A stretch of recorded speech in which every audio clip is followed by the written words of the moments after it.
federal government has enormous power to place these across the country. I want you to know we are not powerless here in the Commonwealth of Pennsylvania, and I intend to use every tool at my disposal to stop these facilities from coming here. I just wrapped up about an hour and a half or so long meeting with leaders from both Berks and Schuylkill counties, county commissioners, state lawmakers, subject matter experts from those communities. For example, the individual that runs the water systems in one of those counties, to come here and to learn not only where the individual leaders in these communities stand, but more importantly, the negative impact this will have on these communities. I've obviously been very outspoken about the violation of constitutional rights at the hands of ICE, and I continue to believe that they are on a failed mission directed by President Trump and Secretary Noem, and they're violating people's constitutional rights all across this country. These two facilities, in addition to, I believe, being violative of people's constitutional rights, given the direction and the mission, will have significant and negative impacts on these two local communities. Let me just talk about some of those negative impacts that came up during our meeting. And then, of course, I'm happy to answer any of your questions if you want to dive a little bit deeper. From the representatives of Berks County and Schuylkill County, a lot of frustration, and we share this at the Commonwealth level, with the secrecy around this process. They really didn't learn about this until the deeds were filed and the deal was done. And so that rendered them really powerless to stop it in that initial process. There is real concern, I think, in both counties, and certainly I feel this across this Commonwealth, of this having a negative impact on the community economically, taking away attention from the kind of job growth that we want in these counties. I think there are real questions that were raised about who's actually going to be running these facilities and whether they will protect the human rights of the individuals involved. There was a lot of discussion about just simply the lack of water that will be available for these facilities. We know, for example, in Tremont, that if this is built, they will literally run out of water within 24 hours. Let me explain what that means to the average homeowner nearby on that system. That means that they literally won't be able to turn on the water in their kitchen and fill up a pot of water. They won't be able to flush the toilet. The Tremont water system today services 700 households, 700 households. They would need to triple their capacity. But understand the Tremont water system can't keep up with the demand as it currently stands. So even if this ICE facility was not coming here, they are struggling to keep up. By the way, through no fault of their own, they're working incredibly hard at this. They're struggling to keep up with the demand as it exists with 700 customers right now. And even with the dollars that the federal government seem to want to pledge to these facilities, there's just simply no capacity in the ground for the amount of water that would be needed. So the federal government has said in sort of very general terms, well, we could truck the water in. Well, when you truck the water in, first, you're not going to be able to truck in enough. And you not only have to truck in clean water, you've got to truck away wastewater. And you're talking about then destroying our infrastructure, the roads in the areas of which many of them are one lane in, one lane out. This is obviously not a feasible solution. In addition to the concerns that were raised about water and sewer capacity, there were real concerns raised about the capacity of this community to provide the health care that is going to be needed for the individuals who are in there.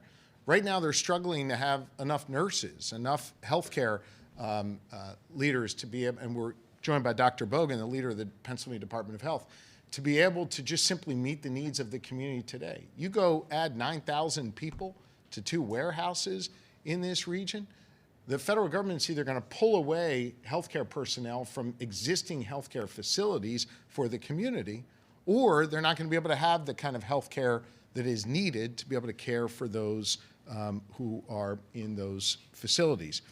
A lot of conversation about how this would tax local fire and EMS. We have one volunteer fire company, one EMS company that serves the community today. this would end up being, I believe one of the commissioners said, the second largest community in Schuylkill County if this were to be built. We simply don't have the fire and EMS and first responder capacity to deal with it. The 911 system would be taxed and make it very, very difficult for the 911 system to be able to operate. The federal government alluded to one of the commissioners that they would be making use of the local airstrip here. Well, there's going to be a lot of infrastructure that's needed in order to make that airstrip viable, and what would that do to the local community if that airstrip is no longer available for the local community?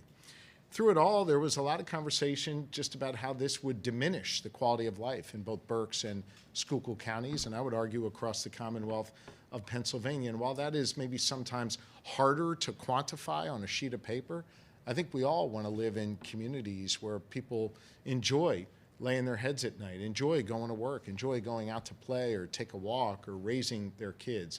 And this would undermine the quality of life that so many have worked so hard in order to develop here. So there was a significant amount of concern. Through it all, one of the themes that kept coming up through all of the elected leaders, and I should point out, since we live in a hyper-partisan, hyper-polarized world, I was speaking to Republicans and Democrats, and at times during the conversation, you wouldn't know who was the Democrat, who was the Republican. Folks were universal in expressing their concerns about this. And I noted many of the elected leaders were extraordinarily frustrated by the fact that the federal government has refused to provide answers here. I noted that one of the elected leaders there pointed out that their own congressman, Congressman Mooser, was frustrated by the lack of response. Now, that was according to the commissioner. I didn't speak directly to the congressman about that. But I think it speaks to the fact that the federal government is not answering the questions, is not providing the answers that this community needs. I want to be very, very clear about something. I am against these facilities. You know my track record of taking on this administration and winning. And I'm going to do everything in my legal power and my regulatory power to see to it that these facilities are not sited here in the Commonwealth of Pennsylvania. After concluding this meeting here today, I'm even more determined to do everything in my power to stop these facilities. To hear from Republicans and Democrats alike expressing opposition to this, I think speaks volumes about how unwanted these facilities are in our communities. So with that, I'll open it up to questions. Rosie, you can decide who to pick on here, but I'm happy to answer your questions as we go forward here. Governor, can you talk just from the regulatory standpoint what you would hope to accomplish in blocking this? I think there are a number of regulatory steps we could take through the Department of Environmental Protection, Department of Health, Department of Labor and Industry. We're joined by Secretary Walker, who leads L&I. I'm not going to get into the specific steps we are going to take, but I can assure you over the next couple weeks or so here, we'll be prepared to take them. And I think this meeting here today helped answer some of the questions that my lead counsels on this, Mike Fisher and Jacob Boyer, who join us here, some of the questions they had, I think, were answered here today, so that's going to be helpful as we go forward. I think, I answer your questions very forthrightly. I'm going to be a little bit more careful about sort of projecting the specific legal steps we're going to take. I hope you can understand. I've been speaking to a lot of community activists and advocates, and there's a lot of concern over human rights abuses potentially because of the lack of infrastructure in the area and because of how many people it fits and where these people would be coming from, if that's going to lead to people just being blindly detained for the color of their skin or the language they speak. Can you speak to some of those concerns and what can be done to protect more people? Well, I'm extremely concerned about human rights abuses that we've seen from ICE all across this country, and I do not want that coming here to Pennsylvania, which is why we're organizing and mobilizing to do everything we can to stop it. I think the concerns about human rights are very real.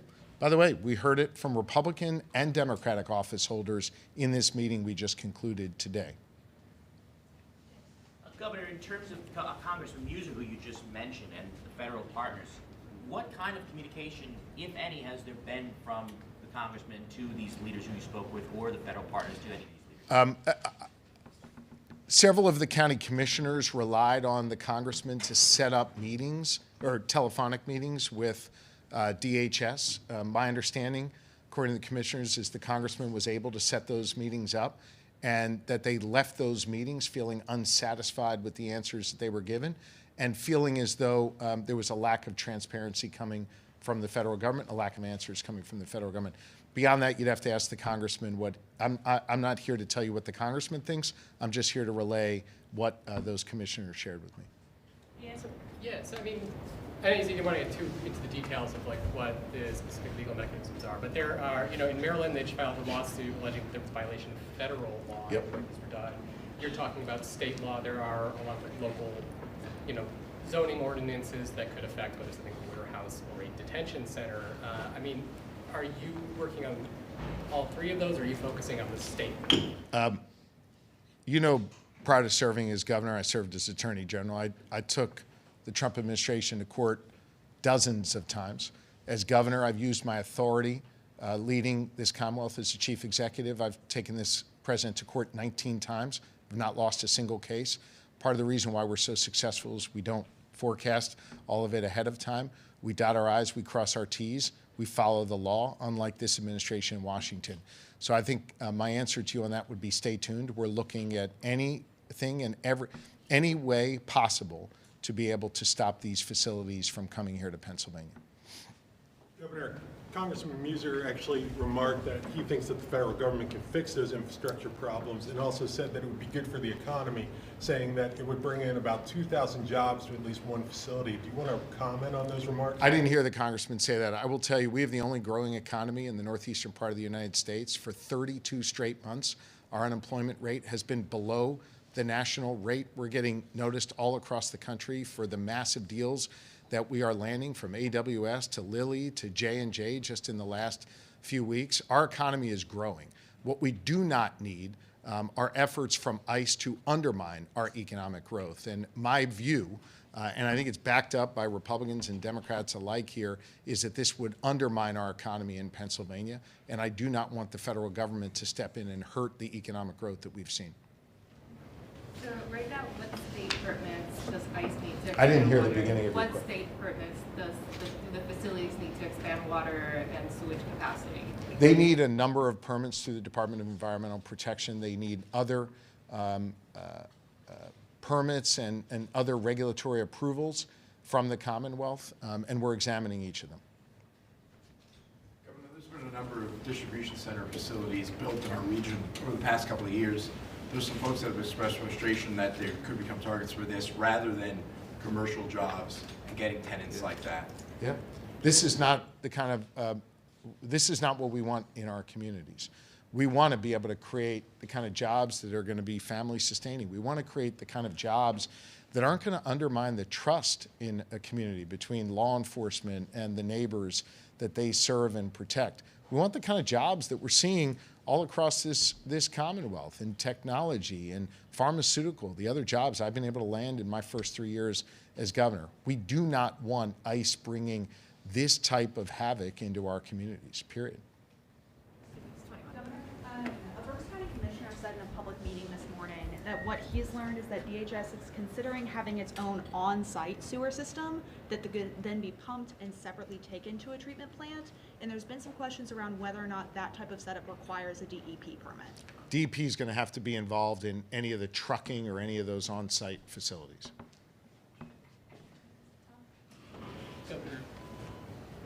Governor, can you respond to some comments by Senator Penny Cook that she made after the budget hearings this week about PSP and the handling of things after what happened at the residence last year? She said that you violated protocol following that by moving your family back to Montgomery County at your private residence, and suggested that you put them at unnecessary risk. Can you respond to what she said? Well, first off, that evening after my family and I were attacked and someone tried to kill me, we followed the guidance of the state police as to where to go and when to go. And we follow the guidance of the state police every single day as it relates to my safety, my wife's safety, our kids' safety, the lieutenant governor's safety, the second lady's safety, and their child Harper's safety. None of that has changed, and we follow the guidance strictly as to what the state police advise us to do. Sometimes it forces me to have to change my schedule or to go in a different way or to lay my head at night in a different place. because of what the state police says. Look, I think it is shameful that there are some Republicans trying to score political points at the expense of my family's safety. I mean, is this what low level we've stooped to in this Commonwealth? I think it speaks volumes about their character, or frankly, lack thereof. And look, I got to say, you know, no father wants to have to deal with this with their children. No parent wants to have to explain to their kid, we have a safe room in our house now because there are people who want to try to kill us. There's a guy just arrested, I think, a week or two ago who's in prison for stalking my family and making terroristic threats. I don't want my kids to have to look out a window and have it be hazy because we're now living behind bulletproof glass, where I can't go out in privacy and have a catch with my kid. This is the way we have to live now. And we choose to live that way because I want to serve the good people of Pennsylvania. But if this is what Republicans want to do now, play these shameful games, attack me and my family, make it harder for my family to be safe, I think that speaks volumes about their lack of character. Did you invite Representative Tambuser to this meeting today? I don't know. I can ask my staff if he was invited or his representatives were. Happy to, Rosie can get back to you on that. Okay. And have you received any response following your letter? Secretary, no? No, I have not. In terms of the broad power that the federal government has to do this, normally when a facility gets built, there's meetings, there's approval. What is some of that? Can you just describe what the broad power is that the federal government has to purchase and bring this facility in? Well, they made the purchase in secret. They could explain how they did that in secret. The commissioners were complaining about the fact that they even filed the deed in secret. So they sort of learned about it after the fact. Obviously, the laws of this country give extraordinary latitude to the federal government. But there is the 10th Amendment, and the states do retain certain rights and sovereignty. And that will manifest itself in a number of different ways, from permits at DEP to other regulatory processes. And I intend to use every single bit of power that is reserved to me at my disposal as the leader of this Commonwealth to stand up to the federal government in what I see as an overreach that would create havoc in our communities, that would bring the kind of chaos and cruelty that we're seeing from this administration every day into Pennsylvania. I'm going to stand up and do everything in my power to stop them. Thanks, everybody. Thanks, everybody. Have a great day.